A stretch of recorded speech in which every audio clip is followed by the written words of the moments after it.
ఫిబ్రవరి 15న నిశ్చితార్థం జరిగింది సార్. ఆ అబ్బాయి అంటే మా అమ్మాయి ఇష్టపడింది. మా అమ్మాయి అంటే ఆ అబ్బాయి ఇష్టపడి ఒకరినొకరు బాగా నిశ్చితార్థంలో హ్యాపీగా ఎంగేజ్ ఫోటోలు తీసుకొని మేము హ్యాపీగా అందరం బాగున్నాం సార్.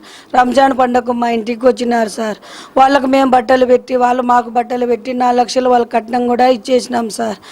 రంజాన్ పండుగ 20 తులాలు అన్నీ ఒప్పుకొని వానికి బ్రాస్లెట్ కూడా ఎక్స్ట్రా తీపిచ్చామని అన్నీ చెప్పినాం సార్.